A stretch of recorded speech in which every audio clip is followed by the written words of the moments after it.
Hey listeners, welcome to the Daily News Bite. Today's headline: for many first-time home buyers, the vacation home comes first. It's a fascinating trend that's flipping the idea of home ownership on its head. In cities where the price of a single-family home has climbed to the sky, many young couples and professionals are looking beyond the street they want to live on and instead pinning their hopes on a getaway property as a stepping stone. Take the Moores, for example. In October 2019, Tyler and Emily Moore purchased a cabin near Lake Naomi in the Poconos, a modest, secluded spot that sits a few hours from their city jobs. Yet they never even owned the house they live in every day.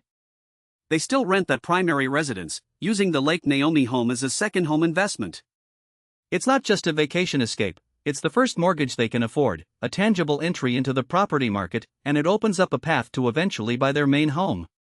Why are people doing it? The piece that the New York Times has written points out three core forces.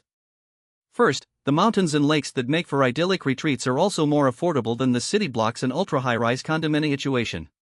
Second, the taxes and zoning rules for weekend or vacation homes are often more lenient, letting new buyers dream bigger on a smaller budget. Third, the lifestyle promise of having a home that serves as a holiday is a compelling alternative to a second car or a long-term credit card debt. The article also highlights that many of these buyers still want the conveniences of a modern home. Early in the feature, Katie Klein and her husband, Joe Horton, mention their hopes for a washer-dryer, a dishwasher, and a single room that could double as a serious study or a guest bedroom. But in the cramped apartments or overpriced apartment complexes of the city, space is pulled and budgets are stretched. A vacation home gives them that breathing room. In addition, the house buying story also touches on the bigger picture of the mortgage market. Buyers who are looking at an extra property out of sight of their day-to-day life often find interest rates that are comparatively lower because the second villa can be financed like an investment property with different terms. That means people are using cash flows from rent or from savings to pay down principal, making borrowing easier than tackling a huge down payment on a primary home. The article shows that many of them are leveraging the experience of owning anything that has its own roof to gain skills, then scaling up. And then there's the cultural shift. In the past, owning a primary home was the ultimate achievement. Now, a normative goal for adults sees homeownership as an asset that's gained each time you start owning something, even if it's only a lake house. That pushes the traditional narrative: buy a house, own the place.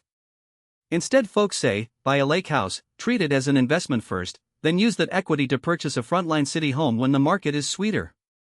So what does this mean for buyers you and I know? It means that when you're looking at housing, broaden your vision.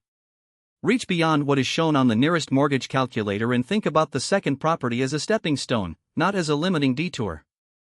The Times sermon the country: here's a place in the headlines where city prices keep spiraling, but new doors are opening in the country, along the shoreline, and around lakes where you can get a mortgage so your wallet stays louder than your bank. That's that. If you're interested in more modern ways to snag property, hop on our next episode where we unpack real estate debt twist hacks. Thanks for listening, see you next time.